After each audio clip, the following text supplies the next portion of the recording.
حضور نے فرمایا کہ میں قرآن مجید کی ایک ایسی آیت جانتا ہوں، اگر تمہیں معلوم ہو جائے، لوگ اس کو تھام لیں، اس کو پکڑ لیں، تو ان کے لیے وہ آیت کافی ہے۔ ایک آیت قرآن کی جو میں جانتا ہوں، اگر لوگ اس کو تھام لیں، اس پہ عمل پیرا ہو جائیں، اس کو روحوں میں اتار لیں، اس کو اپنے عمل کا حصہ بنا لیں، اس پر یقین و اذعان کا جہاں آباد کر لیں، تو فرمایا کہ وہ ایک آیت ہی ان کی پوری زندگی کے لیے کافی ہے۔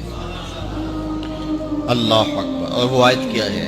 حضور نے بتائی، وَمَن يَتَّقِ اللَّهَ يَجْعَل لَّهُ مَخْرَجًا وَيَرْزُقْهُ مِنْ حَيْثُ لَا يَحْتَسِبُ، کہ جو اللہ سے ڈرتا ہے اللہ اس کے لیے راستے کھول دیتا ہے اور اس کو وہاں سے رزق دیتا ہے جہاں سے اسے گمان بھی نہ ہو۔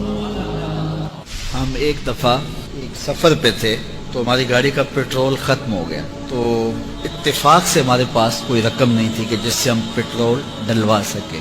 تو میں نے اپنے ساتھی سے کہا کہ یہاں کوئی قریب ترین ساتھی ہو تو اس کا نمبر ہو تو اس کو فون کرو کہ ہمیں تھوڑی سی رقم بھیجے تاکہ ہم گاڑی میں پیٹرول ڈلوا لیں، اور اگر کوئی قریب یاد آ جائے تو ہم اتنا سفر کر سکتے ہیں، 1-8 کلومیٹر۔ تو اچانک ایک ساتھی یاد آ گیا کہ وہ یہ دوسری تیسری روڈ کے اوپر اس کا گھر ہے، تو ہم نے گاڑی ادھر موڑی، تو ابھی اس کے گھر نہیں پہنچے تھے، تو ایک آدمی ہمیں دیکھ کے تو حشاش بشاش ہو گیا۔ ابھی اس کے گھر نہیں پہنچے تو دیکھ کے تو حشاش بشاش ہو گیا۔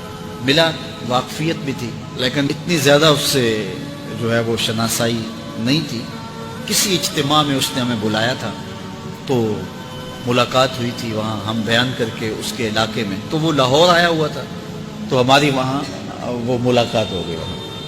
تو وہ جلدی سے جیب میں ہاتھ ڈال کر کے تو کچھ رقم تھی اس کے پاس، اور میں پیش کر کے کہنے لگا کہ وہ 2-3 سال پرانی بات، کہتا وہ آپ ہمارے ایک جلسہ میں گئے تھے، ہم آپ کی کوئی خدمت کرنا چاہتے تھے لیکن آپ ہمیں پکڑا ہی نہیں دیے۔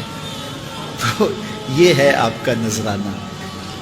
تو ہوتا یہ ہے کہ اگر کوئی نذرانہ پیش کرے تو میں کہتا ہوں کہ نہیں کوئی مسئلہ نہیں، لیکن میں نے کہا ٹھیک ہے لے آؤ، کیونکہ تم خود نہیں آئے ہو، تمہیں کسی نے بھیجا ہے۔ وَيَرْزُقُهُ مِنْ حَيْثُ لَا يَحْتَسِبُ، میرے رب کا وعدہ ہے اگر تم اس پہ بھروسہ کرو تو پھر وہ تمہیں وہاں سے دے گا جہاں سے تمہیں گمان بھی نہیں ہوگا۔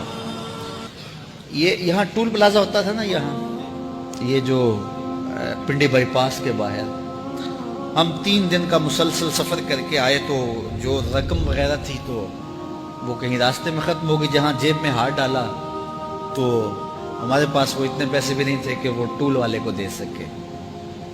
تو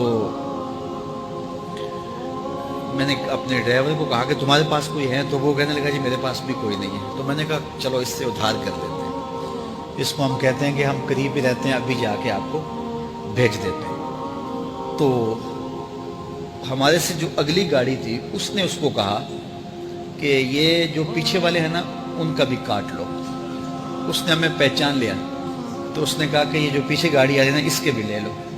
تو اس نے پیچھے مڑ کے دیکھا تو اس نے کہا اچھا یہ وہ آ رہے، چلو تم بھی رہنے دو۔ تو نے کہا تم بھی جاؤ اور وہ بھی جائے۔ تو یہ ہم نے کئی مناظر زندگی میں دیکھے۔ تو اللہ کے محبوب فرماتے ہیں قرآن میں ایک ایسی آیت ہے اگر تمہیں پتہ چل جائے اور اس پہ تمہارا عمل ہو جائے، وہ تمہیں وہاں سے رزق دے گا جہاں سے تمہیں گمان بھی نہیں ہوگا۔ اللہ اکبر۔ بہت سارے واقعات زندگی میں ایسے رونما ہوتے ہیں۔ یہ اچانک 2 باتیں میرے ذہن میں آ گئی تو میں نے آپ کے سامنے رکھ دی تاکہ اس سے یقین میں پختگی ہوتی ہے، بالخصوص جو مبلغین ہیں ان کے لیے خاص طور پہ یہ باتیں ہیں۔ بس اس پہ توکل رکھ کے چلتے رہیں، پھر دیکھنا کہ اللہ تمہارے لیے کیسے اسباب مہیا کرتا ہے۔